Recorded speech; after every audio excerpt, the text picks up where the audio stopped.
ఏంటో ఇప్పుడు sir tape ఇది సార్ ఇక్కడ సార్ 10 మీటర్లు.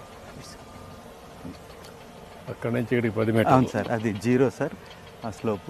ఇక్కడ మనం 10 మీటర్లు పాత కెనాల్. ఇప్పుడు అక్కడికి ఎక్కడికి పోవాలి? 16 అంటే ఎక్కడికి పోతుంది తీసుకోండి. 16 పెట్టండి, 17 పెట్టు. అక్కడ చుట్టూ ఉంది దాదా.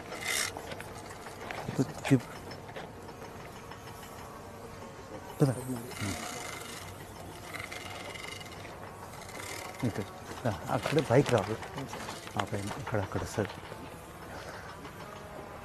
అక్కడ దాకా వస్తుంది, పై దాకా వెళ్తుంది. సార్ సార్ అది ఆ లైన్ ఉంది కదా సార్ మనకు అక్కడ పెట్టిన లైన్. ఎస్ సార్ ఆ లైన్ నుండి ఆ లైన్కి వస్తారు సార్. ఇక్కడ మనము ఇక్కడ దాకా బెడ్ వెయిట్ తీసి 1 to 1 స్లోప్తో ఇట్లా స్లోప్ చేస్తాం సార్. ఈ లెవెల్లో 3 మీటర్లు బర్న్ పెడుతున్నాం సార్ మనం. స్లోప్ కరెక్ట్గా ఉందా? ఉంది సార్, ఉంది సార్. లెవెల్స్ కానీ ఇవన్నీ కరెక్ట్గా. Yes sir. ఇప్పుడు మనం ఇక్కడ 1.5 మీటర్ సిల్ట్ తీయాలి సార్. స్లషీ కండిషన్ ఉంది సార్. ఇదే ఇది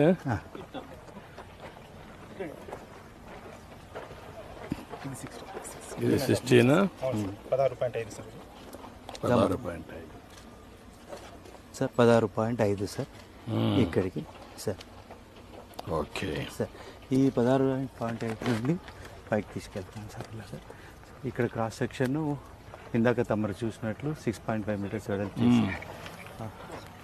6.5 మీటర్స్ వెడల్పు చేసి 1 to 1 స్లోప్తో పైకి తీసుకెళ్తాను సార్.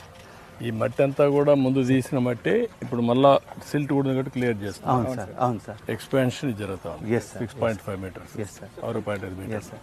సార్ దాదాపుగా మాకు తమరిచ్చిన టార్గెట్ ప్రకారం 88 నుండి 216 వరకు 1400 మీటర్ల కెనాల్ సెక్షన్ పర్ డే తీస్తున్నాం. ఈ రీచ్లో మా జై గారు చేసే ఈ రీచ్లో 200 మీటర్లు 24 అవర్స్లో తీసుకుంటూ వెళ్తున్నాం సార్. ఈ రీచ్లో మనకు యాక్చువల్గా 35 లక్షల కిలోమీటర్లు చేయాలి సార్. దానికి మాకు టైం దాదాపుగా 35 to 40 డేస్ పడుతుంది సార్.